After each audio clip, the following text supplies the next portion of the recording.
Che. Backstory Setup. El sacrificio de una madre. Déjame llevarte al principio para que entiendas quién soy y por qué lo que me hicieron dolió tanto. Mi esposo Tomás murió hace 5 años. Cáncer de páncreas. Se fue rápido, demasiado rápido. 42 años de matrimonio terminaron en 6 meses. Cuando cerré sus ojos por última vez en el Hospital Clínico de Valencia sentí que mi corazón se partía en 2. Pero tenía que ser fuerte. Tenía que seguir adelante. Por mis hijos. Tomás y yo trabajamos toda nuestra vida. Él era ingeniero en la planta de Ford en Almusafes. Yo era contable. Durante 30 años llevé las cuentas de 15 pequeñas empresas en Valencia. Negocios familiares, tiendas, restaurantes. Conocía cada euro que entraba y salía. Los números eran mi lenguaje. Nunca fuimos ricos, pero fuimos inteligentes. Ahorramos cada céntimo. Compramos nuestra casa en Ruzafa en 1984, cuando el barrio todavía era obrero antes de que se pusiera de moda. Una casa de 3 plantas con patio interior, azulejos antiguos, vigas de madera en el techo. Pagamos 12 millones de pesetas. Hoy vale más de 600,000. Criamos a nuestros 2 hijos en esa casa. Elena, la mayor, siempre fue brillante. Estudiosa, responsable, soñaba con ser maestra. Gael, 3 años menor, era más rebelde, pero tenía un corazón de oro. Arquitecto ahora. Creativo, apasionado por su trabajo. Les dimos todo, todo. Cuando Elena quiso estudiar magisterio, le pagamos la universidad. Cuando Gael necesitó dinero para su máster en Barcelona, vendimos el coche de Tomás. Nunca les dijimos que no. Eso es lo que hacen las madres españolas. ¿Verdad? Sacrificamos. Damos. Amamos sin condiciones. Después de que Tomás muriera, mi pensión era de 3.200 al mes. Más que suficiente para una mujer sola. La pensión de viudedad de Tomás más mi propia pensión de 30 años de trabajo. Me sentía, no rica, pero segura. Podía vivir con dignidad. Elena conoció a Bruno hace 3 años. Ella tenía 32, él 35. Alto, bien parecido, siempre impecablemente vestido. Se presentó como asesor financiero. Hablaba bien, sonreía mucho. Llamaba a todo el mundo cariño y mi amor. La primera vez que lo conocí vino a casa para la cena de domingo. Llegó con flores, rosas rojas y una botella de vino caro. Rioja Gran Reserva 45 la botella. Me besó en ambas mejillas y dijo: «Suegra querida, por fin conozco a la mujer que crió a mi princesa». Debía haberlo sabido entonces. Nadie habla así naturalmente. Pero Elena lo miraba con ojos brillantes, enamorada, y yo solo quería que mi hija fuera feliz. Se casaron 18 meses después. Una boda preciosa en la playa de Malvarrosa. 200 invitados. Elena llevaba el vestido de novia que siempre soñó, encaje de chantilly cola de 3 metros. Bruno llevaba un traje gris perla que, según supe después, costó 2.800. Yo pagué la mitad de la boda, 15.000, mis ahorros de años. Pero era mi única hija, mi princesa. Hubiera pagado el doble para verla tan feliz. Después de la boda se mudaron a Mallorca. Bruno consiguió un trabajo increíble, allí, decía Elena. Algo sobre consultoría para empresas turísticas. Nunca quedó muy claro exactamente qué hacía. Y ahí comenzó mi error. Mi terrible, ingenuo error. Warning signs. Los signos que ignoré. Los primeros 6 meses después de la boda fueron normales. Elena me llamaba cada semana. Hablábamos de tonterías. El tiempo sus estudiantes estaba dando clases en un colegio en Palma, las recetas que estaba probando. Pero lentamente las llamadas se volvieron menos frecuentes. Una vez por semana se convirtió en una vez cada 2 semanas. Luego una vez al mes. Cuando yo llamaba, Bruno a menudo contestaba: «Ay, suegra, Elena está en la ducha». O «Está corrigiendo exámenes, ¿puedo darle un mensaje?», siempre educado. Siempre con esa voz suave y dulce, pero Elena nunca me devolvía las llamadas tan rápido como antes. Gael lo notó también.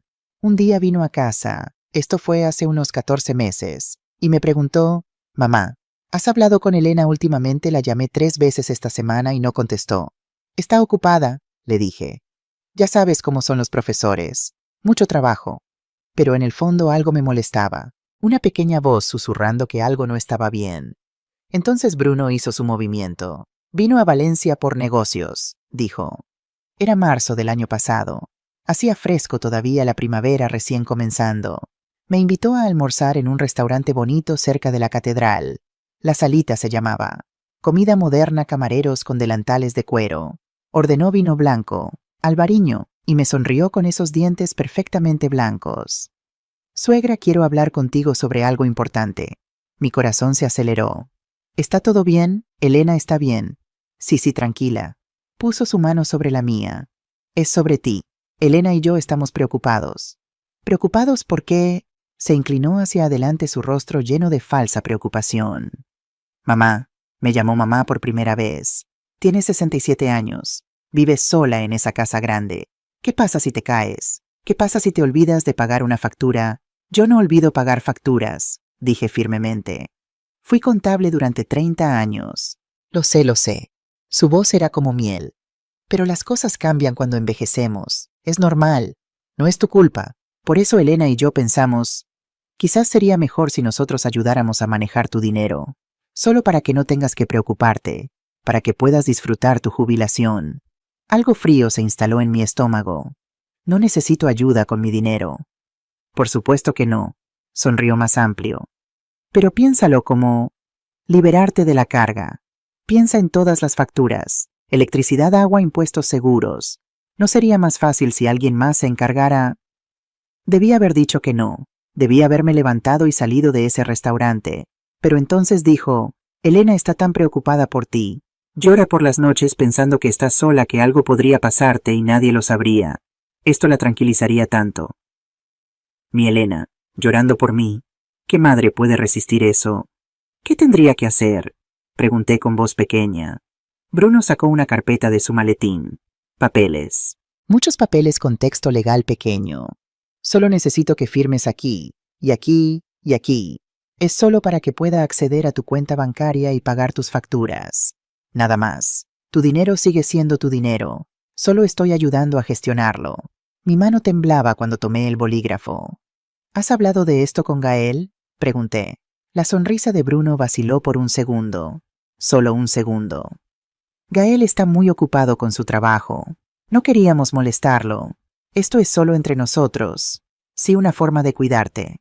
Firmé. Dios mío, firmé. 3 documentos. Ni siquiera los leí correctamente. Las letras pequeñas se difuminaban ante mis ojos. Bruno seguía hablando, explicando, tranquilizándome. Todo sonaba tan razonable. Perfecto, dijo guardando los papeles. Ahora solo necesito tu tarjeta del banco y el PIN. Para pagar las facturas directamente, ¿entiendes? Le di mi tarjeta. Le di mi PIN, le di el control de mi vida. The Descent, la caída al infierno. Los primeros 2 meses no noté nada extraño. Las facturas se pagaban. Tenía comida en el refrigerador. Todo parecía normal. Entonces en mayo intenté sacar $200 del cajero automático. Fondos insuficientes, decía la pantalla. Imposible. Mi pensión acababa de depositarse hacía 3 días. Debía haber más de 3,000 en la cuenta. Fui al banco. El cajero, un chico joven llamado Miguel, revisó mi cuenta.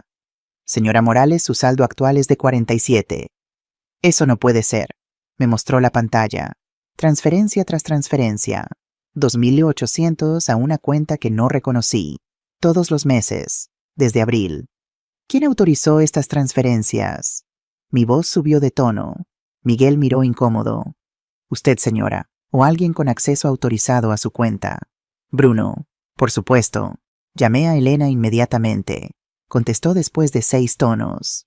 Mamá, ¿qué pasa? Elena, cariño, necesito hablar con Bruno. Hay un problema con mi cuenta bancaria. Ah, su voz cambió, se volvió tensa. Bruno me contó que te ayudaría con eso. Dijo que estabas confundida con las facturas. No estoy confundida. Alguien está sacando 2,800 de mi cuenta cada mes. Mamá, ahora sonaba molesta. Esas son las facturas. Y el dinero para la comida, la calefacción, todo. Bruno está ayudando. Pero yo solo gasto unos 800 al mes en facturas y comida. ¿A dónde van los otros 2,000 y... Mamá, por favor. Elena suspiró profundamente. No empieces. Bruno sabe lo que hace. Es asesor financiero. Está invirtiendo tu dinero para que tengas más después. Invirtiendo. Sin preguntarme, te lo dije, estás confundida. Mira, tengo que irme. Tengo clase. Hablaremos después. Colgó. Mi propia hija me colgó. Intenté llamar a Bruno. No contestó. Le dejé 5 mensajes de voz. Nada. Finalmente, 3 días después recibí un mensaje de texto. Suegra, todo está bien. Las transferencias son para gastos autorizados. Confía en mí. B. ¿Qué podía hacer? No tenía acceso a mi propia cuenta. Bruno había cambiado la contraseña de la banca online. Cuando llamé al banco para cambiarla, me dijeron que necesitaba ir en persona con identificación. Fui. Cambié la contraseña. Revisé las transacciones. 2.800 cada mes a una cuenta a nombre de Bruno Delgado. Desde abril. Ya habían pasado 3 meses. Casi 9.000. Pero cuando intenté detener las transferencias automáticas, el banco me dijo que necesitaba la firma de ambos titulares de la cuenta. Ambos titulares, sí señora. Usted firmó un documento en marzo dando cotitularidad de esta cuenta al señor Delgado. Esos papeles que firmé en el restaurante no eran solo autorización para pagar facturas. Era cotitularidad completa. Sentí que el suelo se abría bajo mis pies. Isolation, el aislamiento. Junio fue cuando las cosas empeoraron realmente. Bruno llamó. Finalmente, su voz ya no era dulce. Aitana, el banco me dijo que intentaste cambiar la cuenta. ¿Qué estás haciendo? Es mi dinero, Bruno. Es nuestro acuerdo, me corrigió. Firmaste documentos legales. Estoy gestionando tu dinero como acordamos. Nunca acordé que sacaras $2.800 al mes. Esos son gastos legítimos. Gestión financiera, planificación de inversiones, comisiones administrativas. 2.800 en comisiones. Si no te gusta, dijo fríamente, tal vez deberíamos hablar con un abogado sobre tu capacidad mental para gestionar tus propias finanzas. A tu edad, con estrés, soledad, un juez podría decidir que necesitas un tutor. Me amenazaba. Mi propio yerno me amenazaba. No te atrevas, susurré. Entonces deja de causar problemas. Las transferencias continúan. Fin de la discusión. Colgó. Llamé a Gael. Necesitaba a mi hijo, pero su teléfono fue directo al buzón de voz. Estaba en Barcelona para un proyecto grande, lo recordé. No volvería hasta finales de mes. Le dejé un mensaje. Cariño, llámame cuando puedas. Es importante. Pero antes de que Gael pudiera llamar, recibí otra llamada. Elena. Mamá, Bruno me contó que lo llamaste gritando. Yo no grité. Él está robando mi dinero. No está robando nada. Dios mío, mamá. ¿Por qué eres tan desagradecida? Está tratando de ayudarte. Elena, por favor, escúchame. No, tú escúchame. Su voz era dura, una voz que nunca había usado conmigo antes. Bruno ha sido increíblemente paciente contigo, increíblemente generoso con su tiempo, y todo lo que haces es quejarte. Estoy harta de esto. Hija, necesito un descanso de ti, mamá. No me llames por un tiempo. Cuando estés lista para disculparte con Bruno, entonces podemos hablar. Colgó. Mi Elena, mi niña, me acababa de cortar. Me senté en mi cocina en la casa que compré con Tomás, donde crié a mis hijos, donde había sido feliz. Y lloré como no había llorado desde que Tomás murió. Survival Mode, modo supervivencia. Julio, agosto, septiembre. Cada mes 2.800 desaparecían de mi cuenta. Me quedaban 400 para vivir. 400 al mes. Intenté estirarlo. De verdad que lo intenté. Las facturas llegaban. Agua, electricidad, gas, impuestos de la casa, seguro. Solo las facturas básicas eran 320 al mes. Me quedaban 80 para comida. 80 para 30 días. Dejé de comprar carne. Demasiado cara. Dejé de comprar pescado fresco. Dejé de comprar frutas excepto las naranjas más baratas del mercado. Compraba arroz. 5 kilos por 3. Lentejas. Pan del día anterior, medio precio después de las 7 p.m. en la panadería de la esquina. Señora Carmen, la dueña, empezó a guardarme el pan viejo. ¿Está todo bien, Aitana?, me preguntó una vez. Sí, solo prefiero el pan denso para las tostadas. No podía decirle la verdad. La vergüenza me ahogaba. En agosto la factura de electricidad llegó a 89. No tenía suficiente. La ignoré. Llegó una advertencia a pagar en 10 días o corte de servicio. Llamé a Bruno. No contestó. Le envié un mensaje. Por favor, necesito ayuda con la factura de electricidad. Su respuesta llegó 3 horas después. Gestiono tu dinero de manera responsable. Si tienes problemas es porque gastas de manera irresponsable. Aprende a presupuestar. Presupuestar con 80 al mes para comida. ¿Cómo se supone que debo presupuestar? Pagué la factura de electricidad. Me quedaron 11 para comida durante 2 semanas. 11 euros. Fui a Mercadona. Compré 2 kilos de arroz, 1,20. 1 lata de tomate, 0,99.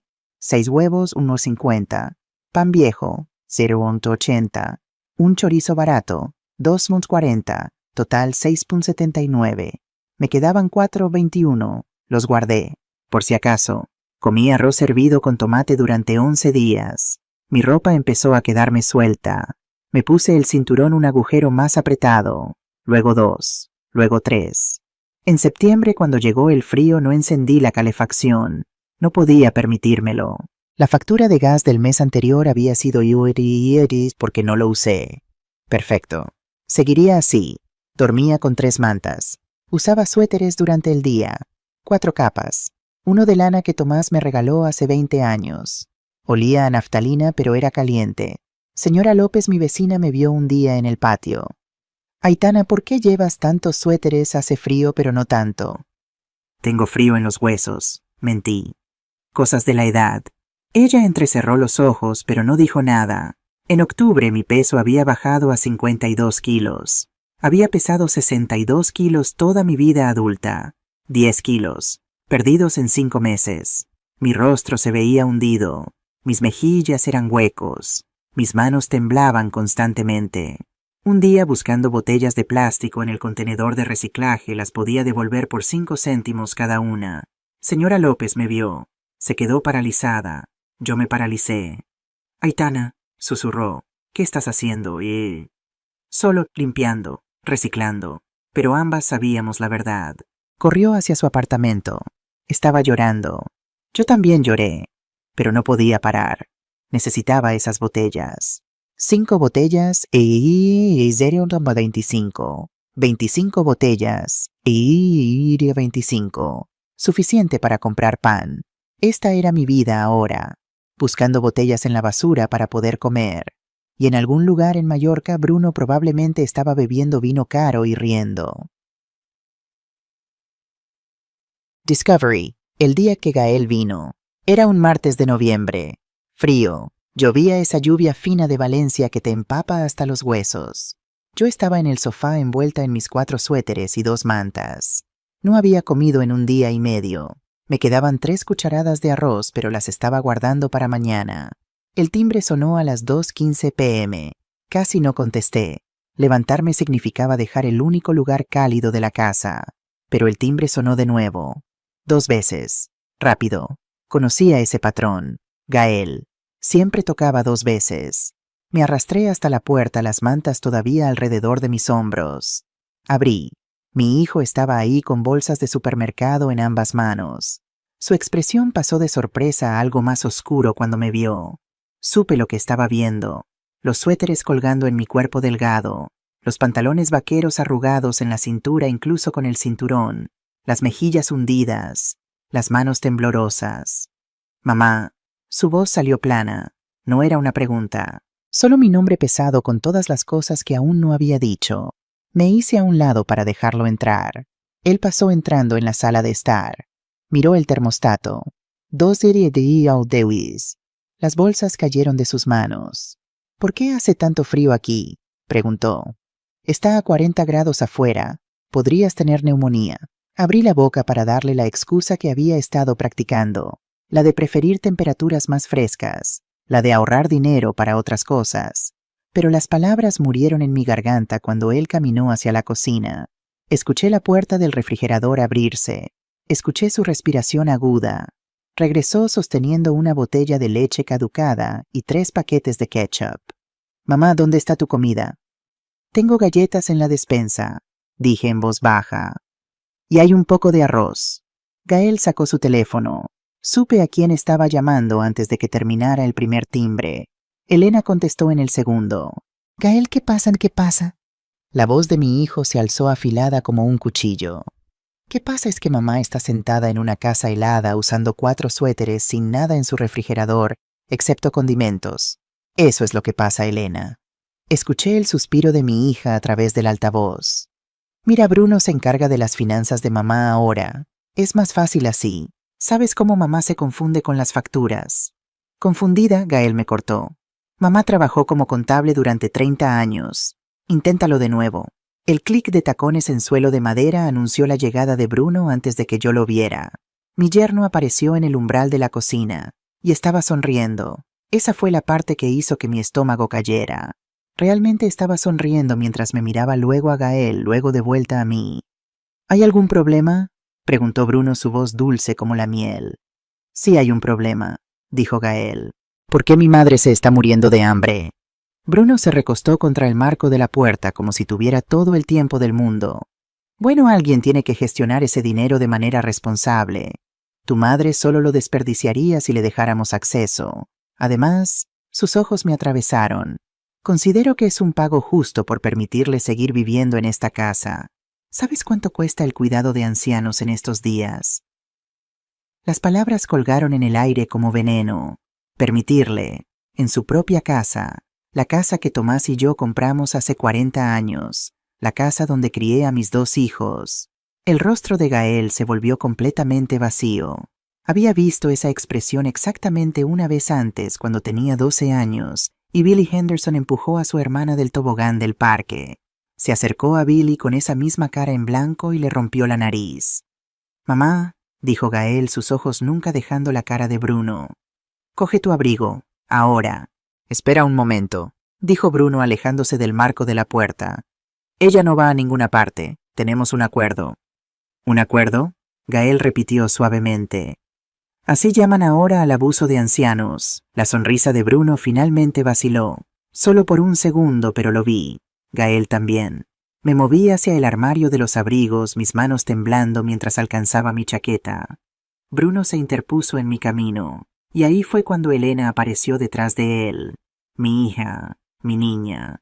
Puso su mano en el hombro de su esposo y me dio una mirada de disculpa que de alguna manera hizo todo peor. «Mamá, tal vez deberías quedarte aquí», dijo. «Bruno tiene razón en que el dinero necesita ser gestionado adecuadamente». «¿Gestionado?», la voz de Gael podría haber congelado agua. «¿Llamas gestionar a robar la pensión de alguien mientras lentamente se mueren de hambre?» Ya tenía mi abrigo puesto, ahora mi bolso apretado contra mi pecho como un escudo. Gael tomó mi brazo suavemente guiándome hacia la puerta. Bruno realmente se rió. «No puedes simplemente llevártela. Tengo autoridad legal sobre sus finanzas. Ella no es competente para...» «Ya veremos sobre eso», dijo Gael. Estábamos en la puerta cuando Gael se detuvo y se volvió. Su voz bajó tan bajo que apenas escuché las siguientes palabras. Pero me enviaron hielo por la columna vertebral de una manera que no tenía nada que ver con la casa fría. «Mamá, necesito que confíes en mí durante los próximos 3 meses. No le digas a nadie lo que vamos a hacer. ¿Puedes hacer eso?» Asentí sin entender, pero sabiendo en mis huesos que algo había cambiado. Algo irreversible. Detrás de nosotros, Bruno seguía hablando, seguía explicando por qué todo esto era perfectamente razonable. Pero Gael ya me estaba llevando por los escalones del porche hacia su coche, y me di cuenta de que estaba temblando por una razón completamente diferente ahora. Mi hijo tenía un plan, y por la mirada en su cara, Bruno no tenía idea de lo que se avecinaba. Gael no dijo una palabra durante el trayecto. Solo seguía mirándome cada pocos segundos sus nudillos blancos sobre el volante. Cuando se detuvo en el estacionamiento del Hospital Clínico Universitario de Valencia, finalmente encontré mi voz. «Gael, no necesito un hospital. Solo estoy un poco cansada, eso es todo». Apagó el motor y se volvió hacia mí. Sus ojos estaban demasiado brillantes. «Mamá, ¿cuándo fue la última vez que comiste una comida completa? Y me refiero a una comida de verdad, no galletas y arroz». No pude recordar. Los días habían comenzado a difuminarse en algún momento alrededor de marzo. Cada uno la misma rutina de racionar lo que sea que Bruno me dejara de fingir que no tenía hambre cuando mi estómago se retorcía de calambres. «Como suficiente», dije, pero mi voz salió débil. «Vas a entrar», dijo Gael suavemente. «Por favor, no pelees conmigo en esto». La sala de emergencias estaba ocupada para un martes por la tarde. Gael me registró y cuando la enfermera de admisión preguntó qué nos traía mi hijo, dijo que había estado experimentando mareos y fatiga. No era del todo mentira. Había estado mareada especialmente cuando me levantaba demasiado rápido. Solo me había acostumbrado a ello. Nos llevaron de vuelta en 20 minutos. Una doctora joven que parecía apenas mayor que mi nieto me examinó haciendo preguntas mientras una enfermera tomaba mi presión arterial y temperatura. Cuando me hicieron subir a la báscula, vi el rostro de Gael mientras aparecían los números. 47 kilos. Solía pesar 62. Señora Morales, dijo la doctora cuidadosamente, ¿cuándo empezó a perder peso? No he tenido mucho apetito últimamente. Dije que era otra mentira. Siempre tenía hambre. Siempre. Gael sacó su teléfono y le mostró a la doctora una foto. Me tomó un momento reconocerme a mí misma de la Navidad pasada, sonriendo a la cámara con mejillas llenas y ojos brillantes. La mujer en esa foto parecía alguien que solía conocer. La doctora ordenó análisis de sangre y un panel completo de pruebas. Mientras esperábamos los resultados, una mujer con un cardigan gris tocó suavemente a la puerta. Se presentó como Patricia, una trabajadora social del hospital, y sus ojos amables hicieron que algo se quebrara dentro de mi pecho. Su hijo mencionó que podría estar teniendo algunas dificultades en casa, dijo Patricia sentándose en la silla junto a mi cama. ¿Se sentiría cómoda hablando de eso? Miré a Gael, quien asintió alentadoramente, y de repente no pude contenerlo más. Las palabras salieron a borbotones sobre Bruno tomando mi pensión, sobre el refrigerador vacío, sobre cómo había estado tratando de hacer que una bolsa de arroz durara 2 semanas, sobre cómo mi hijo simplemente se quedó ahí y dejó que sucediera. Espera, no. Elena. Mi hija Elena se quedó ahí y dejó que sucediera. Patricia escuchó sin interrumpir, ocasionalmente tomando notas en su tableta. Me encontré llorando por primera vez en meses. Cuando la doctora regresó con mis resultados de las pruebas, su expresión era grave. Señora Morales está severamente desnutrida. Su vitamina D es casi inexistente. Sus niveles de B12 son críticos. Ha perdido 15 kilos en 7 meses, y su cuerpo esencialmente se está comiendo a sí mismo para sobrevivir. Gael estaba fotografiando todo. Los resultados de las pruebas en la pantalla de la computadora, las notas de la doctora, la hoja de evaluación nutricional que Patricia estaba llenando. Lo observé documentarlo todo con una precisión metódica que me recordó que había heredado mi atención al detalle. Mamá necesita ser admitida, dijo la doctora, pero Gael negó con la cabeza. No me la llevo a casa conmigo, pero necesito copias de todo. Cada resultado de prueba, cada nota médica, cada pieza de documentación que muestre su condición. La doctora y Patricia intercambiaron una mirada que no pude leer del todo. Podemos hacer eso, dijo Patricia lentamente. Y estaré presentando un informe con los servicios de protección de mayores. Esto es abuso de ancianos, señora Morales. Lo que se le está haciendo es un crimen. La palabra colgó en el aire como un trueno. Crimen. Había estado pensando en ello como mi hijo, tomando malas decisiones como Bruno siendo difícil. Pero escucharlo nombrado por lo que era hizo que algo cambiara dentro de mí.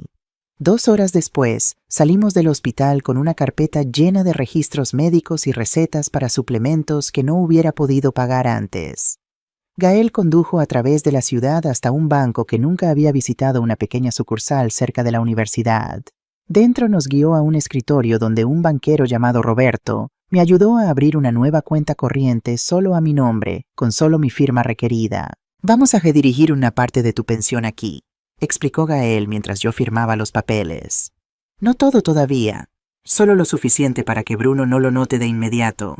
Pero este dinero es tuyo, mamá, solo tuyo. Esa noche, sentada en la cálida cocina de Gael, con un tazón de sopa real frente a mí, abrió su laptop. Mamá, necesito mostrarte algo. Va a ser difícil de ver, pero necesitas saber. Sacó un documento y reconocí el historial de búsqueda de mi computadora en casa, pero estas no eran mis búsquedas. Calculadora de esperanza de vida. Mujer anciana. Tiempo promedio antes de la distribución de herencia. Cómo convertirse en apoderado. Síntomas de deficiencia nutricional. Ancianos. Las fechas se remontaban a 2 años. 2 años de Bruno investigando, planeando, calculando cuánto tiempo podría vivir yo y cómo acelerar el proceso. Mis manos comenzaron a temblar tan violentamente que tuve que dejar la cuchara. Gael cerró la laptop y tomó mis manos con las suyas. Mamá, dijo en voz baja, vamos a arreglar esto, todo, pero necesito que confíes en mí y sigas mi ejemplo. ¿Puedes hacer eso? Miré a mi hijo y vi la misma determinación feroz con la que lo crié. Sí, susurré. Lo que sea necesario. The lawyer, el abogado. A la mañana siguiente, Gael hizo una llamada telefónica mientras yo comía huevos revueltos en su mesa de cocina. Huevos reales con mantequilla y sal. Tuve que obligarme a comer lentamente porque mi estómago se había encogido tanto. Lo escuché captar palabras como derecho de ancianos y consulta de emergencia y documentación lista. Colgó y me sonrió, pero había acero detrás de eso. Tenemos una cita a las 11 con un abogado llamado Santiago Vera. Se especializa en casos como el tuyo. La oficina del señor Vera estaba en un edificio de ladrillo, en el centro del tipo con pisos de madera pulida y títulos de derecho enmarcados cubriendo las paredes. Era más joven de lo que esperaba, tal vez 55, con mechones plateados atravesando su cabello oscuro y ojos que tomaron todo sobre mí en los primeros 3 segundos. El peso perdido, la forma en que me movía cuidadosamente como alguien recuperándose de una enfermedad, el temblor nervioso en mis manos. Señora Morales, dijo estrechando mi mano suavemente. Gael me contó algo de su situación. Antes de discutir estrategia legal, necesito establecer algo crucial. Estaría dispuesta a someterse a pruebas cognitivas. Mi estómago cayó. ¿Cree que hay algo mal con mi mente? No, dijo firmemente. Creo que está completamente sana, pero necesitamos prueba documentada de eso antes de avanzar, porque lo primero que su yerno afirmará es que estaba confundida o manipulada cuando tomó estas decisiones. Vamos a eliminar ese argumento antes de que pueda hacerlo. Las pruebas tomaron 3 horas. Ejercicios de memoria, preguntas de resolución de problemas, reconocimiento de patrones, seguimiento de instrucciones complejas. Me sentí como si estuviera de vuelta en la escuela tomando exámenes finales, mis palmas sudando mientras trabajaba en cada sección. Pero cuando el señor Vera revisó los resultados, sonrió por primera vez. Su función cognitiva es excelente, señora Morales. Mejor que el promedio para su grupo de edad, de hecho. Ahora hablemos de lo que se le ha hecho. Gael extendió los extractos bancarios sobre su mesa de conferencias. El señor Vera se puso gafas de lectura y los estudió, su expresión oscureciéndose con cada página. 2 años, dijo finalmente. Ha estado sistemáticamente robándole durante 2 años. Basado en estos extractos, estimo casi 50,000. El número hizo que mi cabeza diera vueltas. 50,000. Mi dinero de pensión. El dinero que Tomás y yo habíamos trabajado tan duro para asegurar que tendría en la jubilación. Voy a traer a un contable forense, dijo el señor Vera. Vamos a rastrear cada euro y documentar exactamente a dónde fue.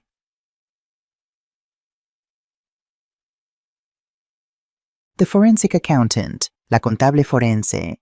Su nombre era Isabel Torres. 42 años, ojos afilados detrás de gafas sin montura y una reputación de desenterrar fraude financiero como un sabueso tras un rastro. Durante las siguientes 2 semanas, una mujer llamada Isabel Torres sin relación revisó cada transacción con un peine de dientes finos. Me mostró impresiones de las compras de Bruno Bolsos de 3,000, unas vacaciones a Ibiza que costaron 6,500, cenas en restaurantes caros, que cobraban cientos por persona, todo pagado con dinero que debería haber estado manteniéndome alimentada y caliente. Esto es suficiente para cargos criminales, dijo Isabel en voz baja.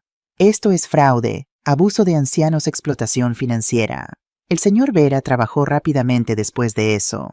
Creó algo llamado un fideicomiso irrevocable, explicando cada paso mientras íbamos.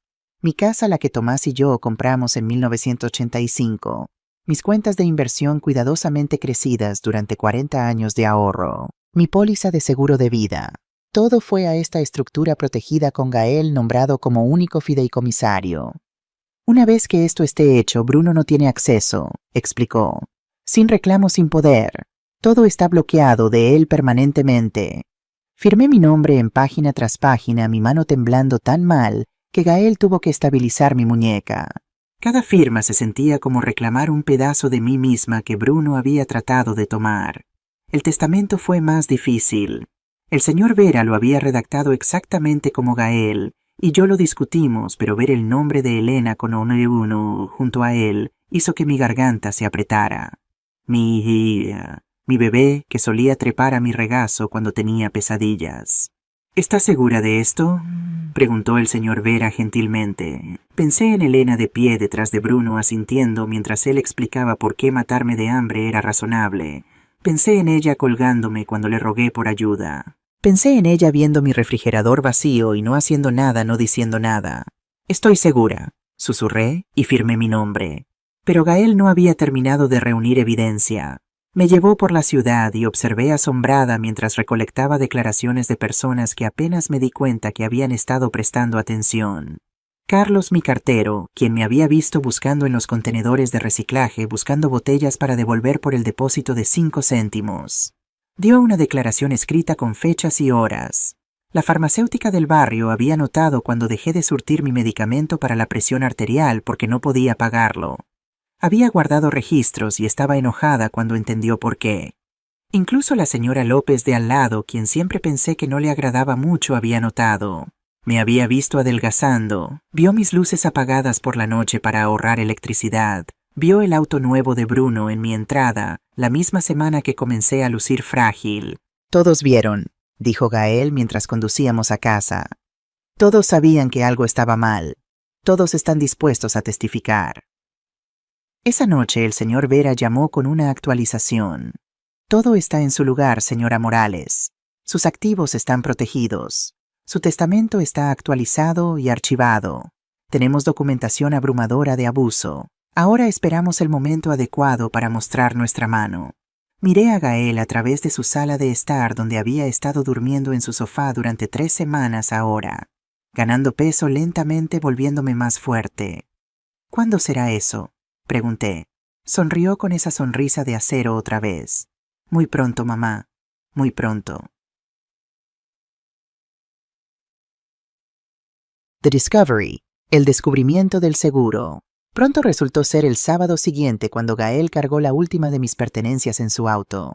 Me paré en su habitación de invitados que había preparado con sábanas frescas y una pequeña televisión, y algo se liberó dentro de mí. Esta habitación estaba caliente. La cama era suave. Abajo su refrigerador contenía comida real que podía comer cuando quisiera. Me senté en el borde de la cama y lloré tan fuerte que me dolieron las costillas. Gael me encontró allí 20 minutos después y simplemente me sostuvo mientras sollozaba. «Estás a salvo ahora, mamá», susurró. «Te lo prometo, estás a salvo». Esa tarde comí un almuerzo real por primera vez en meses. Un sándwich de pavo con lechuga y tomate, una manzana, un vaso de leche.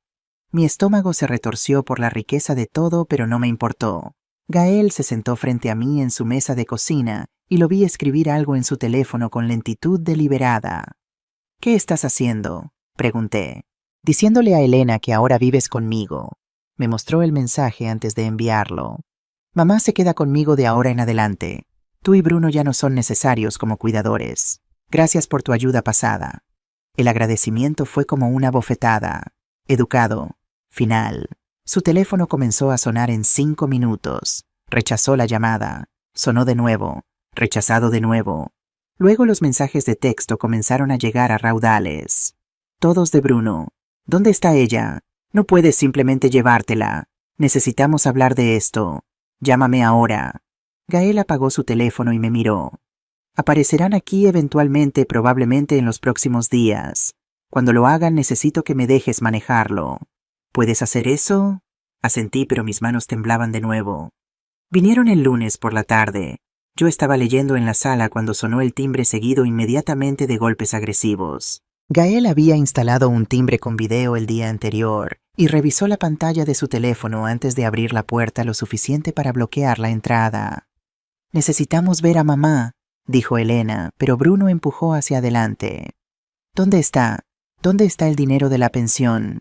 No llegó a la cuenta este mes». La voz de Gael permaneció perfectamente calmada. «Mamá está aquí y está bien. La pensión va a una cuenta diferente ahora, una a la que solo ella puede acceder». El rostro de Bruno se puso rojo intenso. «No puedes hacer eso. Tengo poder notarial. Yo gestiono sus finanzas». «En realidad no tienes», dijo Gael. «Nunca lo tuviste.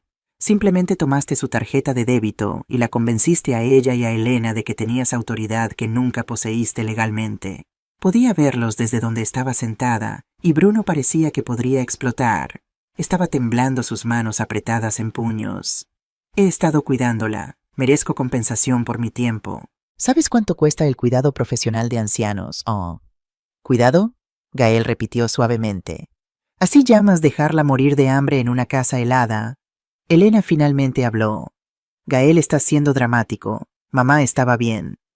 ¿Bien? Gael sacó su teléfono y les mostró algo en la pantalla. Pesaba 47 kilos cuando la llevé al hospital. Había perdido 15 kilos en 7 meses. Sus niveles de vitaminas eran críticos. Los médicos documentaron desnutrición severa y negligencia. El color se drenó del rostro de Bruno. Llevaste a mamá al hospital sin nuestro permiso. La voz de Elena se volvió aguda. Vamos a presentar una queja. Vamos a conseguir un abogado. Por favor, háganlo, dijo Gael. Me encantaría que le explicaran a un juez por qué robaron casi 50,000 del dinero de su pensión mientras ella comía galletas y arroz para cada comida. El rostro de Bruno cambió. Confusión. Tal vez el primer indicio de duda. Bruno se recuperó rápidamente. Esto es ridículo. Estás tratando de manipular a una mujer anciana. Cuando nuestro abogado se entere de esto... Gael levantó su teléfono de nuevo. Antes de que termines esa amenaza, deberías saber que he estado grabando toda esta conversación. Además, tengo copias de tu historial de búsqueda de la computadora de mamá. Calculadora de esperanza de vida. Mujer anciana. ¿Cuánto tiempo después de la muerte antes de la herencia? Tiempo promedio para la distribución de bienes. Has estado investigando cuánto tiempo viviría mamá y cuándo podrías obtener su dinero durante 2 años. Vi el rostro de Bruno pasar de rojo a blanco en segundos. Su boca se abrió, pero no salió ningún sonido. Salgan de mi propiedad, dijo Gael en voz baja. Si regresan, los haré arrestar por allanamiento. Si contactan a mamá directamente, solicitaré una orden de restricción. Si intentan cualquier acción legal, proporcionaré toda esta evidencia a la policía y al fiscal del distrito. ¿Estamos claros? Elena agarró el brazo de Bruno y lo jaló de regreso hacia su auto. Ella estaba gritando algo sobre abogados y derechos, pero su voz había perdido su confianza. Sonaba hueca, ahora desesperada. Gael cerró la puerta y la aseguró. Cuando se volvió hacia mí, sus manos estaban temblando. Se acabó, dijo. Ahora saben que estamos contraatacando.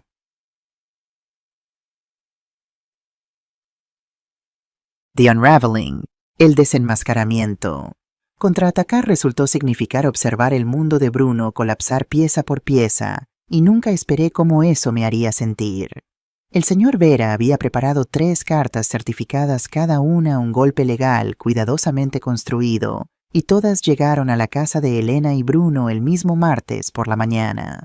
Gael me mostró la confirmación de entrega en su teléfono durante el desayuno. Las tendrán para las 10. Dijo sirviéndome más jugo de naranja. Había ganado 4 kilos en el último mes, y ella monitoreaba mi alimentación como un halcón. ¿Estás lista para lo que viene después? Preguntó. No estaba segura de estar lista, pero asentí de todos modos. La primera llamada llegó a las 10:47. El teléfono de Gael se iluminó con el número de Bruno y lo puso en altavoz. El grito comenzó antes de que Gael dijera siquiera hola. La voz de Bruno era tan aguda que apenas podía distinguir palabras individuales. Manipulación, abuso de ancianos, abogados, tribunal.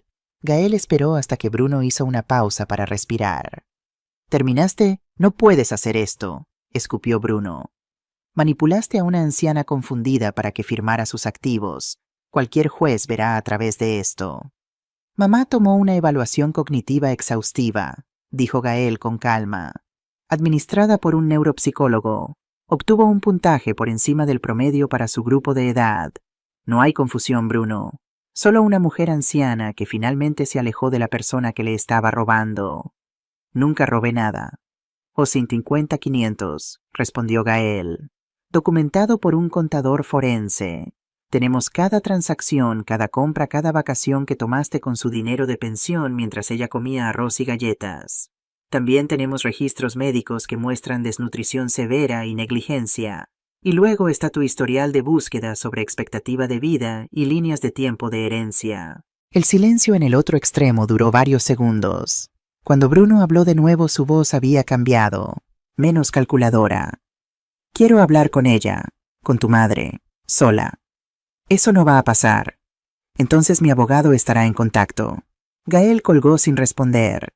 Me miró y vi algo en su rostro que nunca había visto antes. No exactamente satisfacción, más como determinación sombría. La cuarta carta sale hoy, dijo, de Isabel la contadora forense. Esa carta llegó el miércoles. Lo sé porque Bruno llamó de nuevo el jueves por la mañana y esta vez no estaba gritando. Estaba llorando, suplicando. La contadora forense había detallado todo. Cada bolso de diseñador con el recibo y la fecha que mi dinero de pensión pagó por él. Las vacaciones en Ibiza desglosadas por hotel, vuelos y cargos de restaurante. Incluso multas de estacionamiento y visitas al spa. La carta concluía con una demanda de contabilidad completa y aviso de litigio civil, buscando restitución más daños punitivos por un total de 165.500. Por favor, sollozó Bruno a través del teléfono. Por favor, pagaré todo de vuelta. Conseguiré un préstamo. Solo haz que esto pare. La voz de Gael permaneció firme. Deberías discutir eso con tu abogado. Lo que no esperaba era la llamada de Elena esa noche. No al teléfono de Gael, sino al mío. El número que había tenido durante 40 años, el que había estado llamando desde que era adolescente, saliendo después del toque de queda. Mamá, su voz se quebró. Mamá, por favor, dime que Bruno está mintiendo. Mi garganta se apretó. ¿Mintiendo sobre qué, Elena? Sí. Dijo que solo se casó conmigo por dinero, por tu dinero. Lo dijo directo a mi cara. Dijo que desperdició años esperando una herencia y ahora se fue. Cerré los ojos. El dolor en su voz era real, y alguna parte de mí todavía quería consolarla, arreglarlo de la manera en que lo hacía cuando era pequeña. Pero otra parte, la parte que recordaba verla de pie en silencio mientras Bruno explicaba por qué matarme de hambre era razonable, se mantuvo callada. ¿Sabías? Preguntó. ¿Sabías que estaba tomando el dinero de la pensión? ¿Que estabas perdiendo peso? ¿Que no podías pagar comida? ¿Viste mi refrigerador, Elena? Me viste usando 4 suéteres en mi propia casa porque no podía pagar la calefacción. Pensé que solo estabas siendo terca, siendo difícil. Bruno dijo que estabas rechazando comer apropiadamente, que tú... Se detuvo. Oh, Dios mío, le creí todo lo que dijo. Sí, dije en voz baja. Lo hiciste. Colgó sin decir adiós.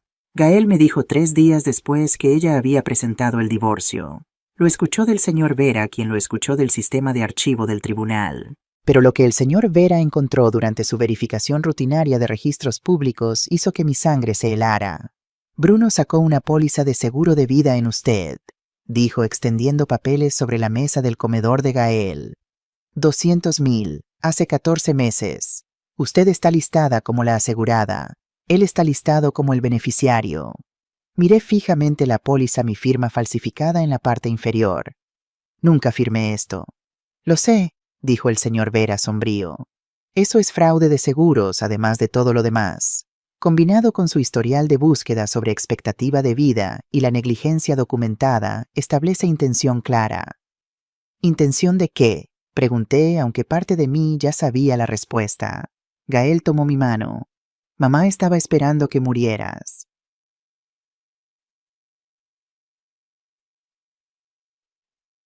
The Private Investigator, el investigador privado. Esperando que muriera. Las palabras rebotaron en mi cabeza durante días, rebotando en cada momento de silencio, hasta que Gael finalmente se sentó y dijo lo que ambos habíamos estado pensando. Mamá, otras personas necesitan saber que esto sucede. Necesitan saber qué buscar. Así fue como terminamos en la oficina de Javier Ruiz, un investigador privado que se especializaba en casos de fraude familiar. Ex policía de Valencia, con ojos que habían visto demasiado, pero aún se encendían con indignación ante las injusticias. Necesito saber algo primero, dijo Gael inclinándose hacia adelante en su silla. Elena, mi hermana, ¿fue cómplice o también fue víctima de Bruno? Javier asintió lentamente. 2 semanas de vigilancia. Debería ser suficiente para tener una imagen. No le conté al señor Vera sobre esto. Todavía no. Esto era algo que Gael necesitaba saber por sí mismo. La primera semana de informe de Javier fue normal. Elena enseñaba en el Colegio Cervantes en Mallorca. Regresaba a casa por la tarde, cocinaba la cena, veía televisión. Los fines de semana iba a la playa con Bruno pareciendo feliz. No había señales de que supiera nada, pero el informe de la segunda semana cambió todo. Javier había logrado colocar un dispositivo de audio en el balcón de su apartamento. Técnicamente ilegal, pero admisible en circunstancias específicas. Grabó una discusión entre Elena y Bruno. Gael me hizo escucharla, cada palabra. Elena, todavía pienso que deberíamos dar a mamá más dinero. 200 al mes para comida es demasiado poco. Bruno, cariño, ya hablamos de esto. Tu madre no sabe cómo gestionar dinero. La engañarían. La estamos protegiendo. Elena dudando, pero Gael dijo que mamá se ve delgada. Bruno, voz dura. Gael siempre exagera. Quiere encontrar fallas en mí porque nunca le gusté. Elena suspirando. Tal vez tengas razón. Javier me miró desde el otro lado de su escritorio. Señora Morales, su hija no sabe. Está completamente manipulada psicológicamente. ¿Qué significa eso? Pregunté. Gaslighting. Bruno la ha aislado de su familia. Viven en Mallorca a 4 horas de vuelo de Valencia. Cada información sobre usted pasa a través de Bruno. Él controla la narrativa completamente. Gael se enfrentó a una elección difícil entonces, y lo vi luchar con ella durante días. Puedo decírselo a Elena ahora, dijo una noche. Pero si lo hago, confrontará a Bruno. Él sabrá que estamos investigando. Destruirá evidencia, moverá dinero al extranjero, desaparecerá. O, pregunté suavemente, o mantenemos el secreto hasta el final. Protegemos la investigación. Pero eso significa... Se detuvo. Eso significa mantener a mi hermana en la oscuridad. Traicionarla, en cierto modo. Miré a mi hijo, a este hombre que me había salvado cuando estaba demasiado débil para salvarme a mí misma. ¿Qué dice tu corazón?, pregunté. Mi corazón dice salvarlas a ambas, a ti y a Elena, pero solo si lo hacemos bien. Asentí lentamente. Entonces lo hacemos bien. Pero luego Javier encontró algo más. Algo que hizo que las pruebas de fraude parecieran pequeñas en comparación. Bruno tiene a alguien más, dijo Javier deslizando fotos por la mesa. Se encuentra con ella 2 veces por semana en Palma. Lucía, 28 años, blogger de influencia. Las fotos mostraban a Bruno y Lucía en restaurantes elegantes, en un hotel de 5 estrellas, besándose en la playa. ¿Cuánto tiempo, preguntó Gael, su voz peligrosamente tranquila. Al menos 6 meses, pagando todo desde la cuenta que se supone que gestiona para su madre. Gael miró las fotos durante mucho tiempo, luego las guardó en un sobre. Las guardamos, dijo, para el momento adecuado. The confrontation, la confrontación. El momento adecuado llegó en diciembre, cuando Bruno y Elena vinieron a Valencia para revisar a mamá. No sabían que yo vivía en el apartamento de Gael.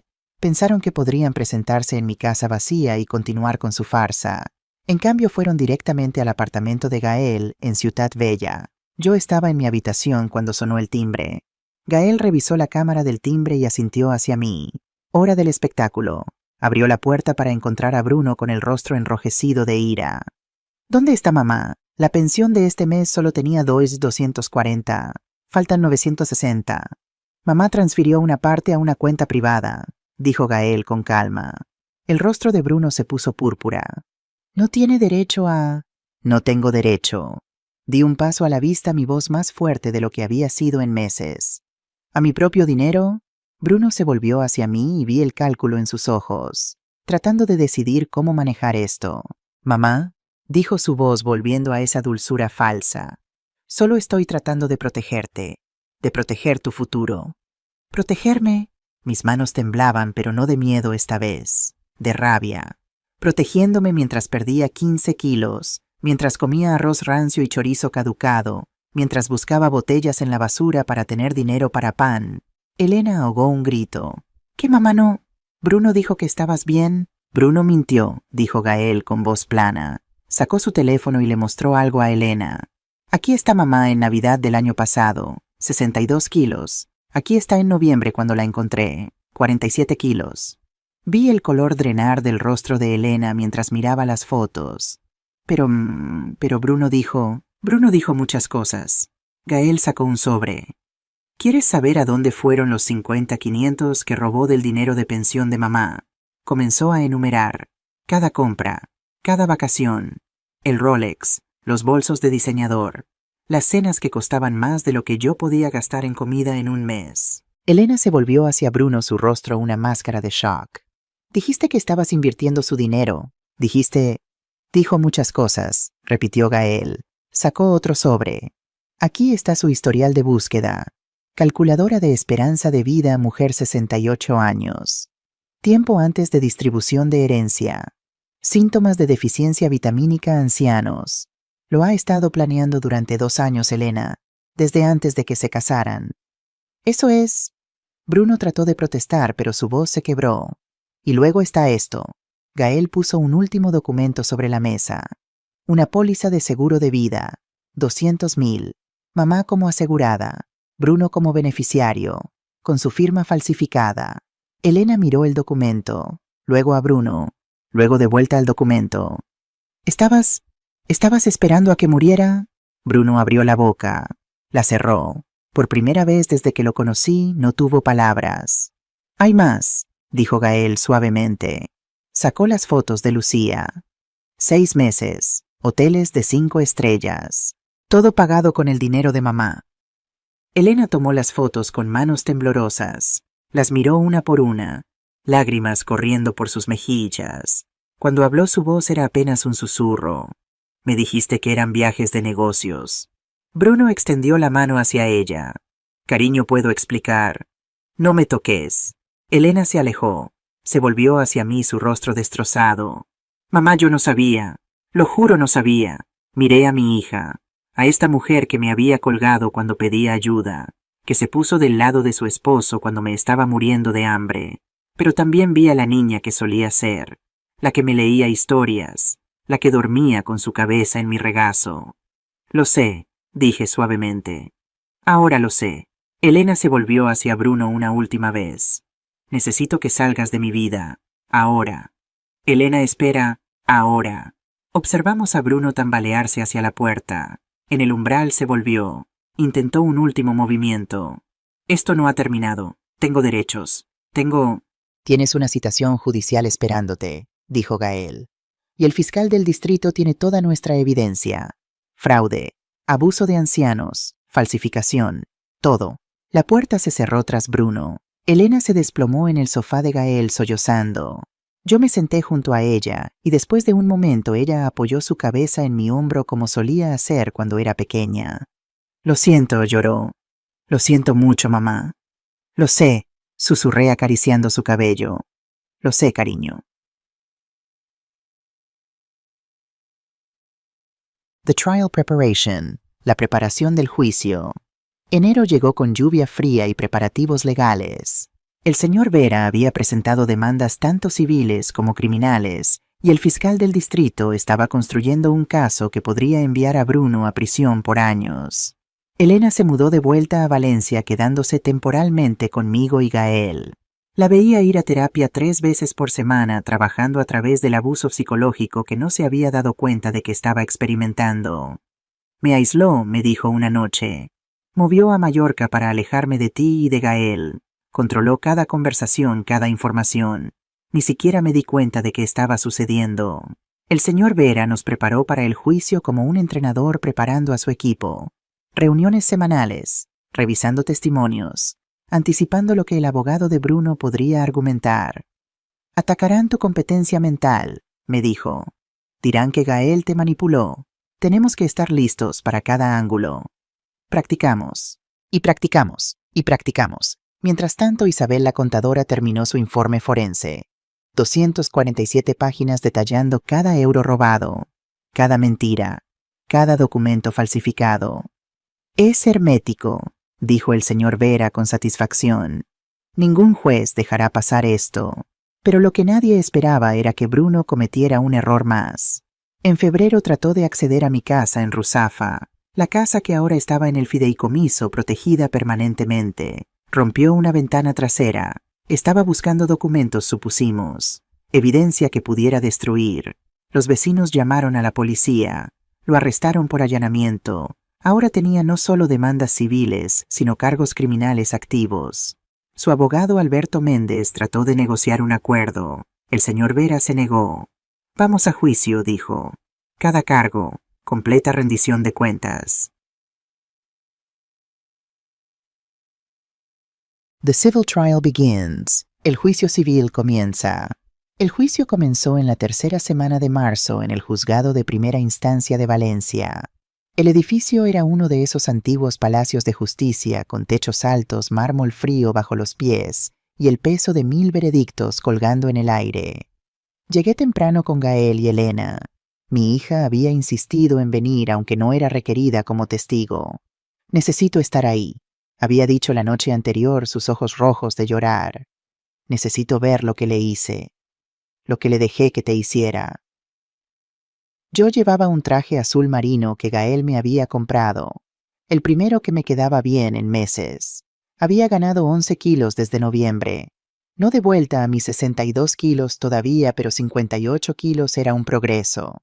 Mi rostro ya no parecía un cráneo. Mis manos ya no temblaban constantemente. Pero cuando vi a Bruno entrar con su abogado, sentí ese temblor viejo y familiar comenzar en mis dedos. Él llevaba un traje gris oscuro que no reconocí, más barato que su vestimenta usual. El Rolex había desaparecido. Su cabello estaba perfectamente peinado, su rostro una máscara de falsa humildad.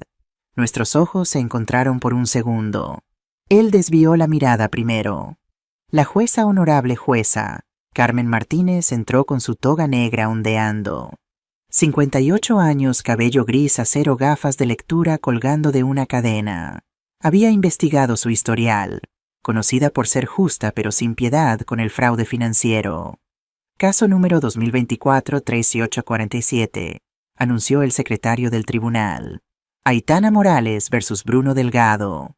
Demanda civil por abuso financiero de ancianos, fraude, falsificación y daños emocionales.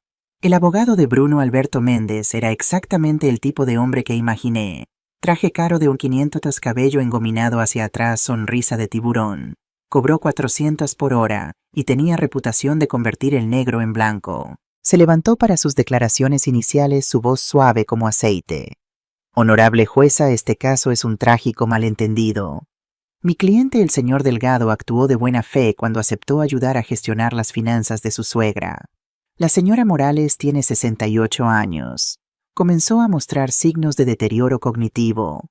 Mi cliente simplemente estaba tratando de protegerla de tomar malas decisiones financieras.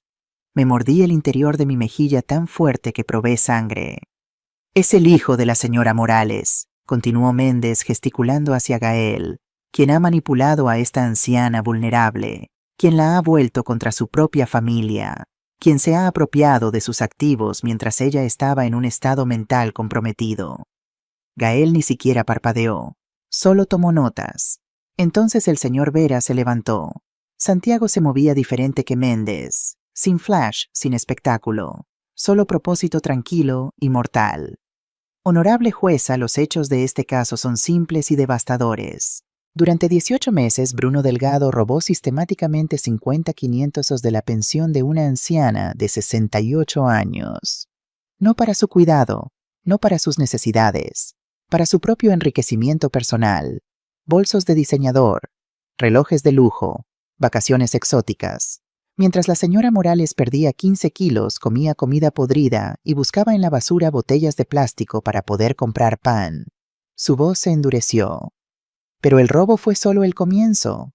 El señor Delgado también falsificó su firma en una póliza de seguro de vida de 200,000 nombrándose beneficiario. Su historial de búsqueda en computadora muestra que investigó esperanza de vida mujer 68 años y cuánto tiempo hasta la distribución de herencia.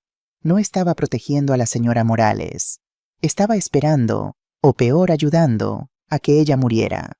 El silencio en la sala del tribunal era tan denso que podía sentirlo presionando contra mi piel. Probaremos cada palabra, dijo el señor Vera, con registros médicos, con registros bancarios, con evidencia forense digital. Y cuando terminemos quedará claro que esto no fue un malentendido, fue un crimen. Day 1. The Medical Evidence. Día 1. La evidencia médica. El primer testigo fue la doctora Martínez del Hospital Clínico, joven seria con el tipo de autoridad tranquila que viene de salvar vidas. El señor Vera la guió a través de mi examen inicial en noviembre. Doctora, ¿puede describir el estado de la señora Morales cuando la vio por primera vez? La doctora Martínez consultó sus notas. La señora Morales presentaba desnutrición severa. Pesaba 47 kilogramos, habiendo perdido 15 kilogramos en 7 meses. Sus niveles de vitamina D eran casi indetectables. B12 críticamente bajo. Mostraba signos de pérdida de masa muscular consistente con inanición prolongada. Inanición, repitió el señor Vera. Esa es su terminología médica oficial. Sí, su cuerpo estaba literalmente consumiéndose a sí mismo para sobrevivir. Miré a Bruno. Estaba mirando sus manos. Doctora, en su opinión médica, ¿qué causó esta condición? Ingesta calórica insuficiente durante un periodo prolongado, desnutrición severa de proteínas, falta de vitaminas esenciales, en términos simples. Miró directamente al jurado, alguien no estaba recibiendo suficiente comida para vivir. Méndez se levantó para el contrainterrogatorio, su sonrisa condescendiente en su lugar. Doctora Martínez, ¿no es cierto que las personas mayores a menudo pierden el apetito naturalmente? Algunas lo hacen, concedió ella, pero una pérdida de 15 kilogramos en 7 meses en una persona previamente saludable es patológica, no natural. ¿Y podría esta pérdida de peso haber sido causada por depresión, ansiedad, tal vez duelo por su difunto esposo? La doctora Martínez no se inmutó. Evaluamos esos factores. La señora Morales no mostraba signos de depresión clínica. No, su pérdida de peso fue el resultado directo de no tener acceso a suficiente comida. Cuando se le proporcionó nutrición adecuada, comenzó a ganar peso inmediatamente. No tener acceso, Méndez enarcó una ceja. O eligiendo no comer cuando los investigadores sociales revisaron su hogar, dijo la doctora con voz fría. Su refrigerador contenía leche caducada y paquetes de ketchup. Su despensa tenía arroz rancio. No había comida para elegir no comer, señor Méndez. Punto para nuestro lado. El siguiente testigo fue Patricia Ruiz, la trabajadora social. Ella trajo fotos. El señor Vera las proyectó en una pantalla grande para que toda la sala pudiera verlas. Mi refrigerador vacío. El termostato a 2 de mis facturas de electricidad mostrando 8 de uso. Imposiblemente bajo incluso para alguien tratando de ahorrar. ¿Qué le dijo la señora Morales cuando la entrevistó? Preguntó el señor Vera. Patricia consultó sus notas. Dijo que su yerno había tomado control de su pensión, que recibía 3,200 mensuales, pero solo se le permitían 200 para gastos, que cuando pidió más dinero para comida, se le dijo que aprendiera a presupuestar. Dijo que había estado comiendo arroz y chorizo caducado, que no podía permitirse la calefacción, que había comenzado a recoger botellas de plástico de los contenedores de reciclaje para obtener dinero de depósito. Escuchar mis palabras leídas en voz alta en un tribunal me hizo sentir pequeña de nuevo, avergonzada, como si de alguna manera fuera mi culpa. Elena me apretó la mano. ¿Y cuál fue su evaluación profesional?, preguntó el señor Vera. Abuso financiero de ancianos de libro de texto, dijo Patricia con firmeza. Combinado con negligencia, presenté inmediatamente un informe a los servicios de protección de mayores. Cuando Méndez se levantó, su sonrisa había desaparecido ligeramente. Señora Ruiz, ¿no es cierto que solo habló con la señora Morales una vez, durante una crisis emocional en un entorno hospitalario? Es cierto. ¿Y no es posible que ella estuviera, digamos, exagerando, buscando atención, tal vez incluso manipulada por su hijo para hacer acusaciones falsas? Patricia lo miró como si fuera algo que había pisado. Señor Méndez, la pérdida de peso de la señora Morales estaba médicamente documentada. Su refrigerador vacío estaba fotografiado. Sus facturas mostrando privación estaban registradas. Las fotografías de ella buscando en la basura fueron proporcionadas por vecinos. Estos no son exageraciones. Estos son hechos. Pero ella tiene un hijo, presionó Méndez. Un hijo que podría haberla ayudado en cualquier momento. Un hijo que supuestamente se preocupa por ella. ¿Por qué no la ayudó antes si las cosas eran tan terribles? Porque ella no se lo dijo, intervino Patricia. Las víctimas de abuso a menudo ocultan su situación debido a vergüenza, miedo o porque han sido condicionadas por sus abusadores a creer que de alguna manera lo merecen. Esa es precisamente la razón por la que el abuso de ancianos pasa desapercibido durante tanto tiempo. Méndez se sentó claramente insatisfecho.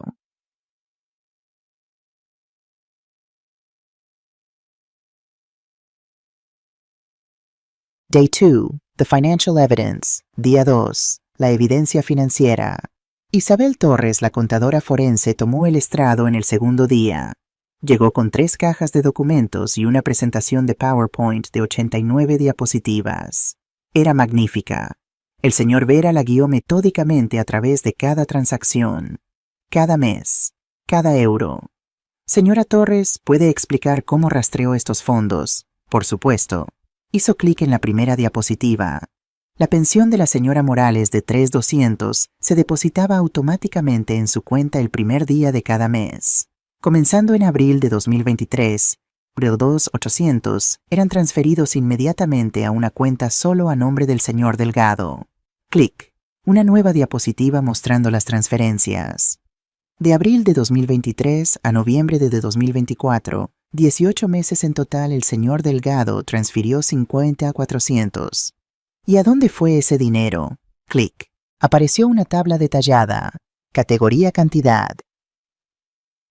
Artículos de lujo personales 15, 200, Rolex Submariner 12.000, bolsos Louis Vuitton 2.800, ropa de diseñador 400, viajes y entretenimiento 18, 900, vacación Ibiza 5 días 6.500, Mallorca hoteles múltiples o 200, restaurantes 4 200, vehículo 12.000, Mercedes clase C depósito 6.000, 6 meses de pagos 6.000, servicios de gestión 4.300, pagos a LLC del señor Delgado 4.300. Total 50 on 400. Y esto, dijo Isabel, es solo lo que pude rastrear definitivamente. Hubo retiros en efectivo adicionales por 700 que no pudieron ser rastreados a compras específicas. El señor Vera dejó que eso se asentara. Señora Torres, ¿cuánto gastó el señor Delgado en el cuidado real de la señora Morales durante estos 18 meses? Clic. Nueva diapositiva. Gastos para Aitana Morales, cantidad. Electricidad, agua, gas. 260, comestibles estimado 1.440, medicamentos 0, calefacción suplementaria 0, ropa, artículos personales 0. Total 3,600. Déjeme asegurarme de entender esto correctamente, dijo el señor Vera lentamente. Del dinero de la pensión de la señora Morales de 57,600 durante 18 meses, el señor Delgado gastó 3,600 en su cuidado real y 50,400 en sí mismo. Correcto. Eso es 6.25% para ella, 93.75% para él. Matemática correcta. Miré al jurado. Todos estaban mirando a Bruno con expresiones que variaban de disgusto a furia, pero Isabel no había terminado. También descubrí algo más preocupante. Clic. Nueva diapositiva mostrando mis facturas de servicios públicos a lo largo del tiempo. Noten el patrón. De abril a noviembre de 2023, las facturas de electricidad de la señora Morales promediaban 45 mensuales. Entonces en diciembre bajaron repentinamente a 12. En enero de 2024 eran 9. En octubre de 2024 tan bajo como 8. ¿Qué nos dice eso? Nos dice que la señora Morales había dejado de usar electricidad. Dejó de encender luces, calefacción, cocinar. Todo para ahorrar dinero. Esto es consistente con alguien en pobreza extrema, no con alguien que recibe 3,200 mensuales. El señor Vera se volvió hacia el jurado. 8 de electricidad por mes. En invierno. En Valencia. Dejó que se imaginaran cómo era eso. Cuando Méndez se levantó para el contrainterrogatorio, parecía menos confiado que el día anterior. Señora Torres, ¿no es cierto que el señor Delgado proporcionó valiosos servicios de gestión financiera? Que tales servicios normalmente cobran comisiones, los asesores financieros legítimos sí, concedió Isabel. Normalmente 1 o 2% de activos bajo gestión. La señora Morales no tenía 3 millones en activos. Tenía una pensión de 3,200 mensuales. Una comisión de 2% sería 64 al mes, no 2,800. Pero él estaba asumiendo responsabilidad significativa. ¿Responsabilidad de qué? Isabel lo cortó. Pagó 4 facturas al mes. Eso toma 10 minutos. Hay servicios de pago de facturas en línea que cobran 5 mensuales. Y no es posible que estos, gesticuló hacia las diapositivas, artículos de lujo, fueran regalos. Que el señor Delgado estuviera usando su propio dinero. Rastreé cada transacción hasta la cuenta fuente, dijo Isabel con firmeza. Todas vinieron de la cuenta que contenía la pensión de la señora Morales. El señor Delgado no depositó ninguno de su propio dinero. De hecho, consultó sus notas. Durante este período de 18 meses, el señor Delgado declaró solo 28,000 en ingresos en sus impuestos, pero gastó 50,400 de fondos de la señora Morales. Sus gastos excedieron su ingreso reportado en 22,400. Estaba viviendo enteramente de su dinero. El rostro de Méndez se puso rojo. Objeción, su señoría. Esto es especulación. Denegada, dijo la jueza Martínez con sequedad. Es análisis financiero experto basado en registros documentados. Continúe, señora Torres. Isabel se volvió hacia el jurado. En mis 20 años como contadora forense he visto muchos casos de abuso financiero de ancianos. Este es uno de los más flagrantes. Robo sistemático combinado con privación intencional. El señor Delgado no estaba gestionando el dinero de la señora Morales. Lo estaba robando mientras la dejaba morir de hambre. Day 3. The Digital Evidence. Día 3. La evidencia digital. El tercer día fue cuando la evidencia se volvió verdaderamente oscura. Nuestro testigo experto en tecnología, Roberto Salazar, especialista en informática forense, subió al estrado con una laptop y una mirada que decía que había visto lo peor de la humanidad. El señor Vera le pidió que explicara lo que encontró en mi computadora doméstica, la que Bruno había usado frecuentemente cuando visitaba. Analicé el historial del navegador, archivos en caché y documentos borrados, dijo Roberto. Todo fechado y con marca de tiempo. Puedo determinar definitivamente qué usuario hizo qué búsquedas basado en los patrones de inicio de sesión. Proyectó la primera pantalla. Cuenta de usuario. Bruno de admin, fecha 15 de enero de 2023. Antes de la boda. Búsquedas. Esperanza de vida promedio mujer España. ¿A qué edad mueren la mayoría de las mujeres? Factores que acortan esperanza de vida. Herencia España, tiempo de distribución. ¿Cuánto tiempo tarda herencia después de muerte? La sala del tribunal estaba absolutamente silenciosa. Esto fue 3 meses antes de que el señor Delgado se casara con la hija de la señora Morales, dijo el señor Vera lentamente. ¿Puede confirmar eso? Sí, verificado por metadatos. ¿Qué más encontró? Clic. Nueva pantalla. Cuenta de usuario. Bruno de admin. Fecha 22 de marzo de 2023. Búsquedas. ¿Cómo obtener poder notarial persona mayor? Firma poder notarial necesita testigos. ¿Qué pasa si firma sin testigos? ¿Cómo gestionar dinero anciano padre? Esta fue la semana exacta, señaló el señor Vera, que el señor Delgado llevó a la señora Morales a almorzar y le hizo firmar documentos dándole acceso a su cuenta bancaria. Clic. Nueva pantalla. Esta me hizo sentir enferma. Cuenta de usuario. Bruno de admin. Fecha 15 de agosto de 2023. Búsquedas. Síntomas deficiencia vitamina ancianos. ¿Qué pasa si ancianos no comen suficiente? Señales desnutrición persona mayor. ¿Cuánto tiempo sobrevive persona sin comida adecuada? Causas naturales, muerte ancianos. Gael apretó mi mano tan fuerte que dolió. Y finalmente, dijo Roberto, su voz pesada, encontré esto. La última pantalla, cuenta de usuario, Bruno de admin, fecha 3 de octubre de 2024. Búsquedas. Anciana murió sola en casa. ¿Cuánto tiempo antes de encontrar cuerpo? Muerte natural versus negligencia legal. Seguro de vida paga si muerte por desnutrición. Esto fue 3 semanas antes de que Gael Morales encontrara a su madre, dijo el señor Vera, su voz temblando de ira contenida. 3 semanas antes de que pesara 47 kilogramos y estuviera al borde de la muerte por inanición. Se volvió hacia Bruno. ¿Qué estaba investigando, señor Delgado? ¿Cuánto tiempo tomaría? ¿Si alguien lo descubriría? ¿Si aún recibiría el pago del seguro? Méndez se puso de pie. Objeción, abogado está testificando sostenida, dijo la jueza Martínez. Limítese a las preguntas, señor Vera. Pero el daño estaba hecho. El jurado había visto todo. Roberto no había terminado. También recuperé documentos borrados. Apareció un archivo de Excel en la pantalla. Mi aliento se detuvo. Era una hoja de cálculo, con mi nombre en la parte superior. Y cálculos. Activos de Aitana Morales. Valor proyectado. Casa Ruzafa 633 milos. Cuentas de inversión 145,000. Seguro de vida, 80,000. Pensión acumulada, 18 meses, 57. 600. Total, 902, 600. Escenario si muere a los 68. Herencia total, 902, 600. Si muere a los 70. Herencia total, 825, 400 menos gastos continuos. Si muere a los 75. Herencia total, 645,000. Menos gastos continuos. Si muere a los 80. Herencia total, 425,000. Menos gastos continuos. Nota optimizar para escenario 68-70 años. La fila para 68 años estaba resaltada en amarillo. Yo tenía 68 años cuando Bruno creó esta hoja de cálculo. La sala del tribunal estalló en murmullos. La jueza Martínez golpeó su mazo. Elena estaba llorando en silencio a mi lado.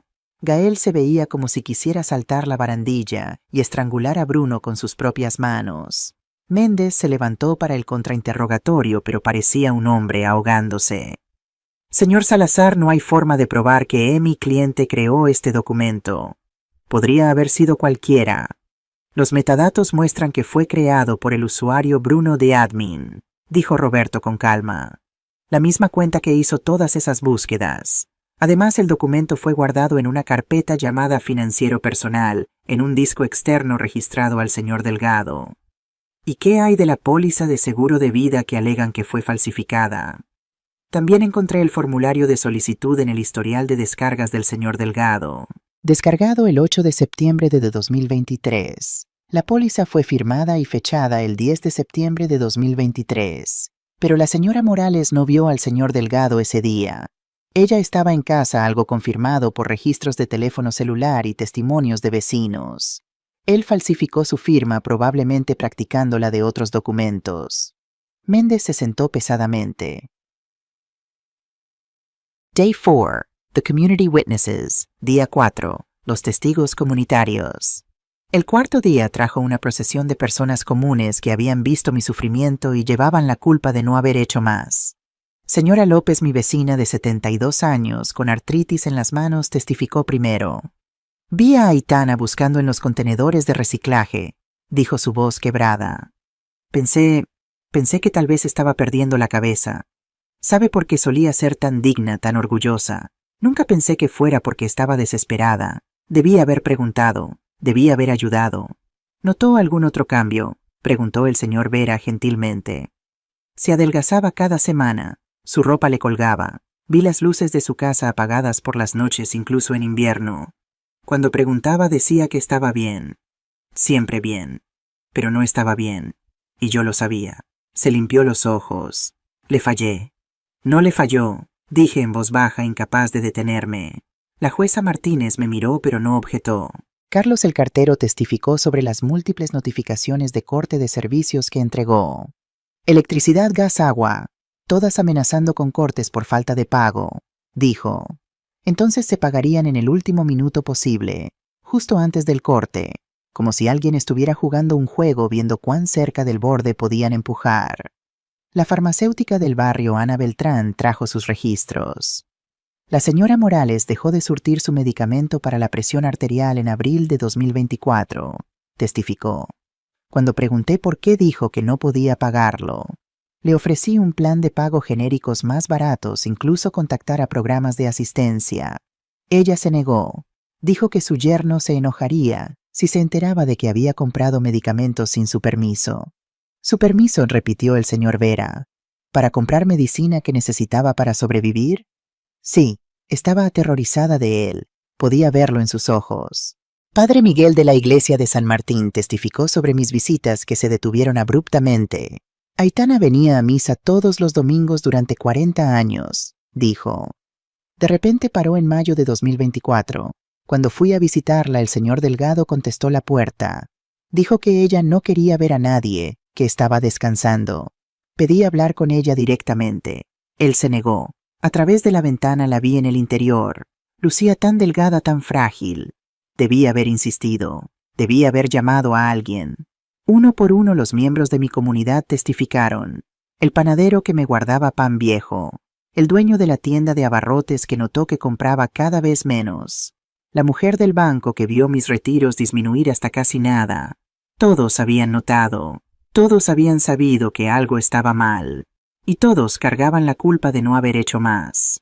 Cuando terminó el cuarto día, el jurado parecía agotado emocionalmente, y aún no habíamos llegado a la evidencia del seguro de vida. Jenny. Day 5. The Insurance Fraud. Día 5. El fraude del seguro. El quinto día comenzó con un representante de Mapfre Seguros, una mujer elegante de 40 años llamada Cristina Vega. El señor Vera estableció el testimonio metódicamente. Señora Vega, ¿puede confirmarnos que existe una póliza de seguro de vida en la señora Aitana Morales? Sí, póliza número LF 2023-8084562. Asegurada Aitana Morales. Beneficiario Bruno Delgado. Monto 200,000. ¿Cuándo fue comprada esta póliza? Según nuestros registros, el 10 de septiembre de 2023. ¿Y cómo fue comprada? En línea a través de nuestro portal web. La solicitud fue llenada digitalmente, incluyendo la firma electrónica de la señora Morales. ¿La señora Morales fue alguna vez contactada directamente por su compañía para verificar esta póliza? Cristina parecía incómoda. No, como pólizas bajo 250,000 con pagos de primas puntuales, no requerimos verificación adicional más allá de la documentación proporcionada. ¿Quién pagó las primas? Transferencia automática desde una cuenta bancaria a nombre de Bruno Delgado. ¿No la cuenta de la señora Morales? No, la cuenta del señor Delgado. ¿Qué le parece extraño sobre eso? Cristina vaciló. En retrospectiva, es inusual que el beneficiario no el asegurado pague las primas, pero técnicamente es legal. El señor Vera asintió. Ahora permítame mostrarle algo. Proyectó 2 firmas lado a lado en la pantalla grande. Una de la póliza de seguro, una de mi licencia de conducir. Estas firmas se ven idénticas para usted. Cristina las estudió. No, hay diferencias significativas. Trajimos a un experto en caligrafía. El siguiente testigo fue precisamente eso. Profesora Luisa Ramírez, experta en análisis de escritura a mano con 30 años de experiencia. Pasó 15 minutos descomponiendo cada aspecto de las 2 firmas. Presión de la pluma, inclinación, espaciado de letras, formación de bucles. Es mi opinión profesional, concluyó, que estas firmas fueron hechas por 2 personas diferentes. La firma en la licencia de conducir muestra características consistentes con los patrones de escritura natural de la señora Morales. La firma en la póliza de seguro es una imitación, bastante buena, pero definitivamente una falsificación. ¿Qué tan segura está? 98% segura. Méndez intentó desacreditarla en el contrainterrogatorio. ¿No es cierto, profesora, que las firmas de la gente cambian con el tiempo, especialmente con la edad? Sí, concedió ella. Pero los cambios son graduales y consistentes. Lo que vemos aquí son diferencias estructurales fundamentales que indican diferentes autores, no evolución natural. ¿Y no podría la señora Morales simplemente haber firmado con prisa, descuidadamente? La profesora Ramírez sonrió ligeramente. Comparen estas 2 firmas. Proyectó 2 más. Ambas de la señora Morales con 6 meses de diferencia. Sí muestran variación natural. Ahora compárenlas con la firma del seguro. ¿Ven cómo la firma del seguro tiene ángulos más agudos? Presión más pesada. Formación de letras diferentes. Eso no es prisa. Eso es una mano diferente. Méndez cambió de táctica. ¿Y qué hay si mi cliente practicó la firma de su suegra con su permiso para ayudarla porque ella tenía artritis?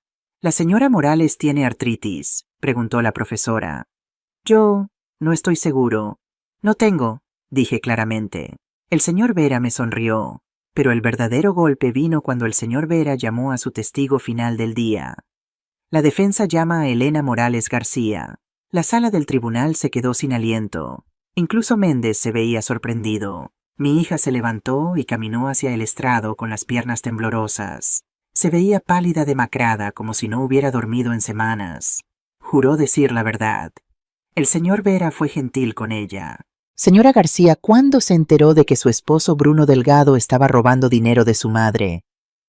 Elena respiró temblorosamente. En diciembre, cuando Gael me mostró la evidencia. ¿Y cuál fue su reacción? Yo no podía creerlo. Le había dicho durante meses que mamá lucía mal, que algo estaba mal. Él seguía diciéndome que mamá estaba bien, que solo era vieja, que se estaba volviendo difícil. Yo le creí. Lágrimas corrieron por su rostro. Dios me ayude, le creí. ¿Sabía sobre la póliza de seguro de vida? No, no hasta que Gael me lo mostró. ¿Alguna vez autorizó o aprobó que el señor Delgado tomara dinero de la pensión de su madre? No, él dijo que estaba ayudando a gestionarla, que mamá estaba confundida, que necesitaba protección. Yo pensé... Su voz se quebró. Pensé que la estaba protegiendo. No sabía que la estaba matando. Una última pregunta, señora García. En retrospectiva, mirando hacia atrás en su matrimonio, ¿cree que el señor Delgado se casó con usted por amor? Elena cerró los ojos. Lágrimas cayeron en su regazo. No, creo que se casó conmigo para obtener acceso a mi madre, a su dinero, a su casa, a su muerte. Abrió los ojos y miró directamente a Bruno. Él apartó la vista. Estoy divorciándome de él, dijo en voz baja, y testificaré en el caso criminal, y pasaré el resto de mi vida compensándole a mi madre. El señor Vera asintió. Nada más, su señoría. Méndez declinó contrainterrogar. Inteligente de su parte. Atacar a una mujer llorando admitiendo su propio engaño no se vería bien ante el jurado. Day 6. Closing Arguments. Día 6. Alegatos finales. El sexto día fue para los alegatos finales. Méndez se levantó primero, su traje perfecto como siempre, pero parecía derrotado antes de comenzar. Damas y caballeros del jurado, este caso es una tragedia de malentendidos de buenas intenciones que salieron mal de una familia destrozada por acusaciones. Mi cliente, el señor Delgado, no es perfecto. Admitimos que cometió errores, que tal vez gastó dinero que no debería haber gastado, que tal vez no gestionó las finanzas de la señora Morales tan cuidadosamente como debería. Era un cambio notable de sus declaraciones iniciales. Ya no afirmaba inocencia completa, solo trataba de minimizar el daño. Pero esto no fue criminal, no fue intencional. Fue un hombre que mordió más de lo que podía masticar, que se endeudó, que tomó malas decisiones. ¿Es eso robo o es solo vida desordenada, complicada, imperfecta? Se volvió hacia mí. La señora Morales sufrió, nadie lo niega, pero ¿fue culpa de mi cliente? ¿O fue una mujer orgullosa que se negó a pedir ayuda, que tenía un hijo capaz viviendo en la misma ciudad pero no lo contactó durante meses? Que podría haber llamado a la policía, a servicios sociales, a cualquiera en cualquier momento, pero eligió no hacerlo. Me estaba culpando a mí, por mi propio abuso. Gael apretó los puños. Les pedimos que vean esto por lo que realmente es, concluyó Méndez. Un asunto familiar que salió mal. Tragedia sí, crimen no. Gracias. Se sentó. Entonces Santiago Vera se levantó. No se apresuró. Se tomó su tiempo caminando hacia el jurado, estableciendo contacto visual con cada uno de ellos. Cuando habló, su voz era calmada. Mortal. El abogado defensor quiere que crean que esto fue un malentendido. Revisemos qué malentendió el señor Delgado. Comenzó a contar con los dedos. Uno, malentendió que robar 50.500 de una anciana estaba mal. 2, malentendió que dejarla vivir con 200 mensuales mientras él gastaba 2.800 en lujos estaba mal. 3, malentendió que falsificar su firma en una póliza de seguro de vida de 200.000 era fraude. 4, malentendió que investigar cuánto tiempo sobrevive una persona sin comida adecuada era evidencia de intención criminal. 5, malentendió que crear una hoja de cálculo calculando cuánto heredaría basado en cuando ella muriera mostraba que estaba esperando o ayudando a que muriera. Su voz subió. ¿Cuántos malentendidos deben ocurrir antes de que lo llamemos lo que es robo sistemático, abuso de ancianos, intento de homicidio? La sala del tribunal estaba electrificada. El abogado defensor pregunta por qué la señora Morales no pidió ayuda. Permítanme decirles por qué. Porque las víctimas de abuso están aterrorizadas. Porque el señor Delgado la había condicionado a creer que ella era el problema, que ella era confusa, difícil, una carga. Porque él había aislado a su hija en Mallorca y controlado cada conversación. Porque había convertido a su propia familia contra ella. Santiago caminó hacia la mesa de la defensa. Se paró directamente frente a Bruno. Este hombre investigó cuánto tiempo viviría ella. Creó una hoja de cálculo calculando su valor muerto. Compró un seguro de vida con su nombre falsificado. Y luego sistemáticamente la privó de comida, calor y medicina mientras gastaba su dinero en relojes de lujo y amantes. Se volvió de vuelta al jurado. La defensa dice que esto fue vida. Yo digo que fue intento de asesinato. La defensa dice que fue complicado. Yo digo que fue calculado. La defensa dice que debería haber pedido ayuda. Yo digo que sí lo hizo. Cuando finalmente pudo llegar a su hijo, él actuó inmediatamente. Caminó de regreso hacia mí. Puso su mano en mi hombro. Aitana Morales pesaba 47 kilogramos cuando fue rescatada.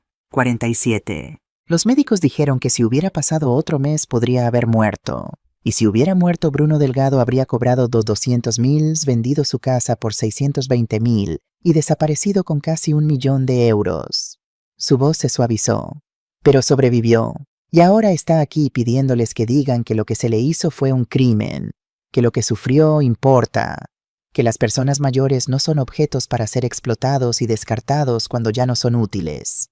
Se volvió hacia el jurado una última vez. Encuentren a Bruno Delgado responsable. Hagan justicia. Y envíen un mensaje de que en Valencia, en España, en cualquier lugar civilizado, no hacemos esto a nuestros mayores. Se sentó en silencio. El jurado se retiró a deliberar a las 3:47 p.m. Regresaron a las 6:23 p.m.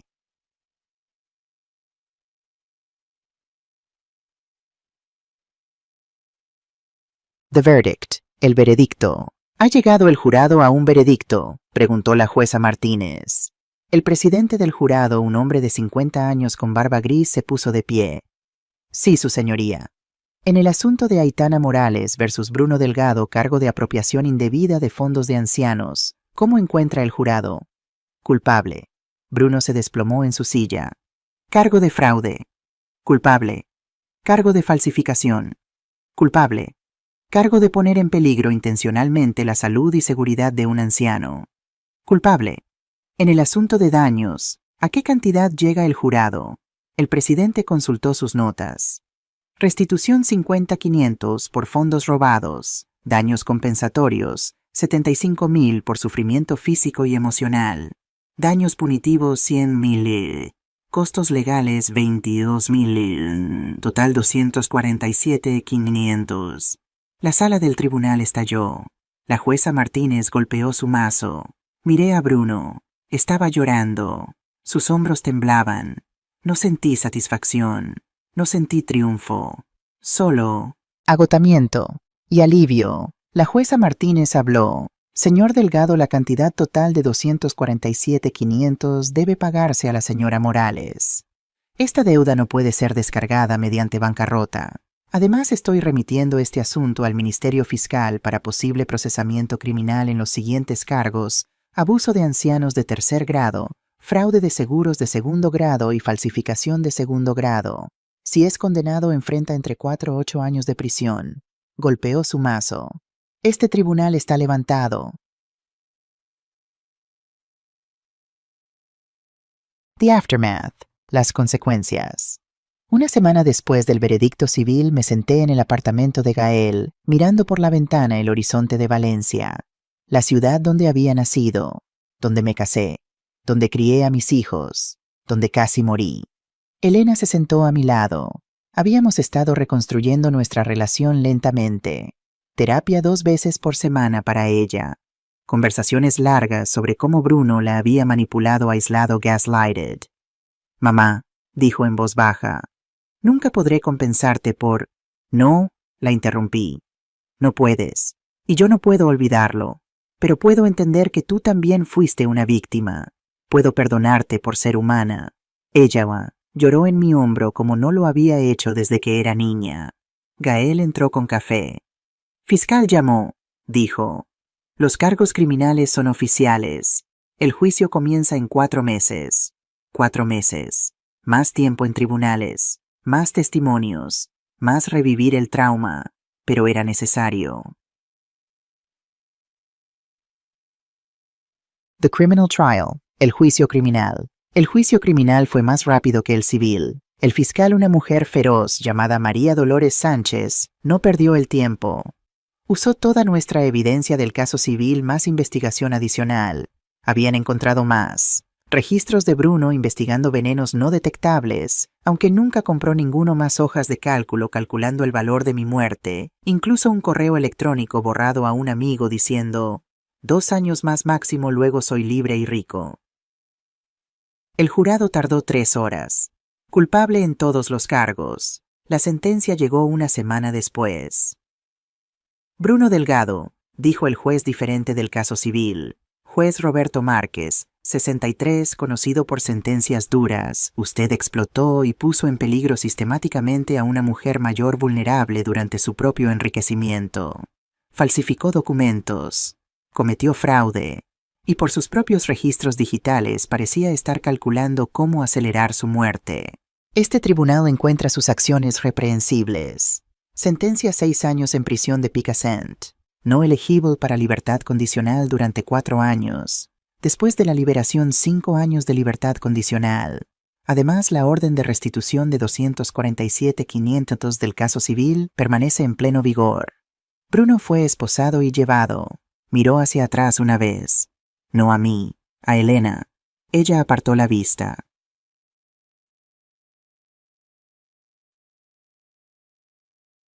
Two years later, 2 años después. Hoy es marzo de 2027. Tengo 70 años. Peso 59 kilogramos. Estoy sana. Vivo con Gael en su apartamento más grande. Él compró uno de 3 dormitorios para que yo tuviera mi propio espacio. Elena vive a 2 calles de distancia. Cenamos juntos los domingos. Nuestra relación es diferente. No somos tan cercanas como éramos. Probablemente nunca lo seremos. Pero estamos trabajando en ello. Ella está trabajando en sí misma. Trabajo voluntariamente en la Fundación de Protección de Mayores de Valencia 3 veces por semana. Hasta ahora he ayudado a 12 personas mayores a identificar y reportar abuso financiero. Bruno será liberado en 2029. He decidido que cuando salga le escribiré una carta. No de perdón, de cierre, explicando que he seguido adelante, que sobreviví, que convertí mi dolor en propósito, que él no ganó. TEM, The Conference, la conferencia. Hoy estoy parada en un podio en el Hotel Westin Valencia. Es la conferencia nacional anual sobre protección de personas mayores. 500 personas en la audiencia. Llevo un vestido azul que Elena me ayudó a elegir. Me veo bien. Me siento bien. Tengo notas preparadas, pero de repente parecen inadecuadas. Así que simplemente empiezo a hablar. Mi nombre es Aitana Morales. Hace 2 años pesaba 47 kilogramos. Comía arroz rancio y chorizo caducado. Temblaba en mi propia casa porque no podía permitirme la calefacción a pesar de una pensión de 3.200 mensuales.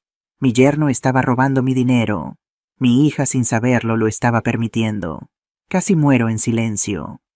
Una mujer en la primera fila está llorando. El hombre junto a ella también. Estoy aquí esta noche porque mi hijo se negó a apartar la vista, porque documentó todo, porque construyó un caso legal, porque luchó por mí cuando yo estaba demasiado débil para luchar por mí misma. Pero hay miles de Aitanas en España ahora mismo, pasando hambre, congelándose, asustadas. No todas tienen un Gael que las note. Mi voz se fortalece. Les pido sean ese Gael. Miren, pregunten, actúen. Cuando vean a una anciana que ha perdido mucho peso, cuando vean facturas de servicios sospechosamente bajas, cuando alguien joven controla cada aspecto de las finanzas de un anciano, cuando las visitas familiares son bloqueadas o monitoreadas. Pregunten por qué. No esperen hasta que sea casi demasiado tarde como lo fue para mí. No asuman que alguien más se encargará. Usted sea quien se encargue. Termino con esto. La mayor venganza no es que Bruno lo perdió todo, es que yo sobreviví. Y al sobrevivir me convertí en la voz de personas que aún no pueden hablar.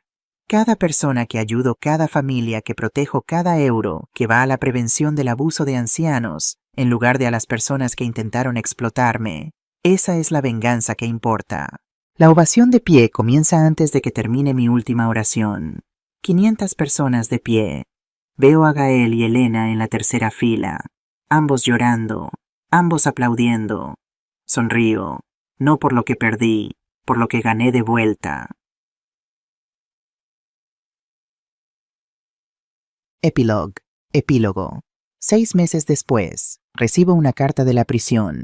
Es de Bruno. No la abro durante 3 días. Finalmente con Gael sentado a mi lado leo: Aitana, no espero perdón. No lo merezco. Pero necesitas saber que cada día en este lugar pienso en lo que te hice.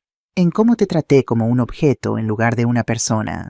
En cómo calculé tu muerte como si fueras solo números en una hoja de cálculo. Estaba roto mucho antes de conocerte. Codicioso. Entitled.